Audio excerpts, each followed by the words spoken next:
கர்த்தருக்கு ஸ்தோத்திரம். கர்த்தராகிய இயேசு கிறிஸ்துவின் இன்ப நாமத்தில் இனிய வாழ்த்துக்கள். இன்றைய தியானத்திற்காக ஜெபித்த பொழுது தேவன் தந்த வசனம் நீதிமொழிகளின் புஸ்தகம் 1ஆம் அதிகாரம் 33ஆம் வசனம். எனக்கு செவி கொடுக்கிறவன் எவனோ அவன் விக்கினமின்றி வாசம் பண்ணி ஆபத்திற்கு பயப்படாமல் அமைதியாயிருப்பான். நம்முடைய கர்த்தராகிய இயேசு கிறிஸ்து அவருடைய பிள்ளைகளாகிய நம்மை மிகவும் பத்திரமாக பாதுகாக்கிற தேவன்.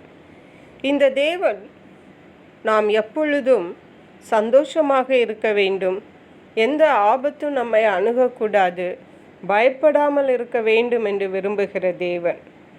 ஆனால் இந்த வசனத்திலே சொல்லுகிறார், எனக்கு செவி கொடுக்கிறவன் எவனோ அவன் விக்கினமின்றி வாசம் பண்ணி ஆபத்திற்கு பயப்படாமல் அமைதியாயிருப்பான். எனக்கு செவி கொடுக்கிறவன் எவனோ என்று தேவன் சொல்லும் பொழுது அங்கே சில காரியங்கள் நாம் தேவனுக்கென்று செய்கிறவர்களாய் காணப்பட வேண்டியது அவசியமாயிருக்கிறது. தேவனுக்கென்று நாம் என்ன செய்ய வேண்டும் என்றால், முந்தைய வசனங்களிலே பார்க்கும் பொழுது 29ஆம் வசனம் சொல்லுகிறது, அவர்கள் அறிவை வெறுத்தார்கள், கர்த்தருக்கு பயப்படுதலை தெரிந்து கொள்ளாமற் போனார்கள், என் ஆலோசனை அவர்கள் விரும்பவில்லை, என் கடிந்து கொள்ளுதலை எல்லாம் அசட்டை பண்ணினார்கள் என்று தேவன் சொல்லுகிறார். நாம் தேவனுக்கு செவி கொடுக்கிறதென்றால் தேவனை பற்றி அறிகிற அறிவிலே நாம் வளர வேண்டும், தேவனுக்கு பயந்து வாழ வேண்டும், கர்த்தருடைய ஆலோசனைகளை நாம் கேட்டு அதன்படி செய்கிறவர்களாக இருக்க வேண்டும். தேவனுடைய கடிந்து கொள்ளுதலை நாம் அசட்டை பண்ணாதபடி அதற்கு செவி சாய்த்து கீழ்ப்படுகிறவர்களாக இருக்க வேண்டும். அதைத்தான் தேவன் எனக்கு செவி கொடுக்கிறவன் எவனோ அவன் விக்கினமின்றி வாசம் பண்ணுவான், எந்த துன்பமும் அவனை அணுகாது, ஆபத்திற்கு பயப்படாமல் அமைதியாயிருப்பான். ஹல்லேலூயா.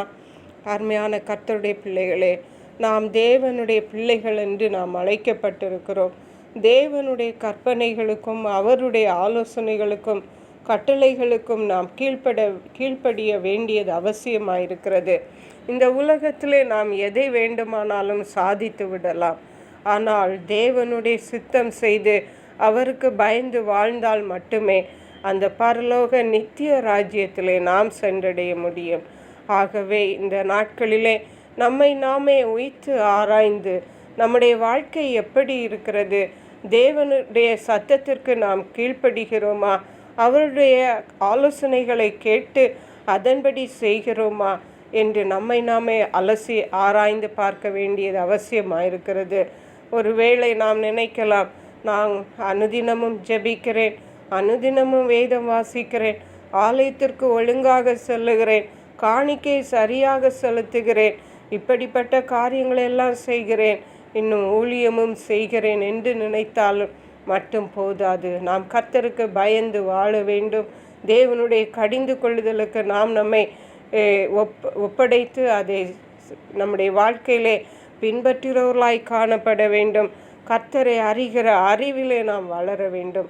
அதற்கேற்ற கிருபைகளை தேவன் நமக்கு தந்தருளுவாராக. ஜெபிப்போம். எங்களை கிருபையால் நேசித்து பாதுகாத்து வழி நடத்துகிற எங்கள் அன்பின் தகப்பனே, ஆசீர்வதிக்கப்பட்ட இந்த நல்ல நாளுக்காக நன்றி. இந்த நாளிலும் கர்த்தாவே உமக்கு ஸ்தோத்திரம். உமக்கு செவி கொடுக்கிறவன் எவனோ அவன் விக்கினமின்றி வாசம் பண்ணி ஆபத்திற்கு பயப்படாமல் அமைதியாயிருப்பான் என்று எங்களோடு நீங்கள் பேசியிருக்கீங்கப்பா. தேவன் கற்றுத்தந்த இந்த வசனத்தின்படி நாங்கள் உமக்கு பயந்து உமக்கு செவி கொடுத்து உம்முடைய ஆலோசனைகளை கேட்டு உமக்கு பயந்து வாழ ஆபத்துக்கு பயப்படாமல் இருக்க இம்மையிலும் மறுமையிலும் தேவனுடைய ஆசீர்வாதங்களை சுதந்திரிக்க கிருபை தருவீராக. நன்றி பரிசுத்த ஆவியானவரே. துதி கன மகிமை உமக்கை செலுத்துகிறோம். மீட்பரும் இரட்சகருமாகிய இயேசு கிறிஸ்துவின் இன்ப நாமத்தில் ஜெபிக்கிறோம் எங்கள் அன்புள்ள பரமபிதாவே. ஆமேன். God bless you.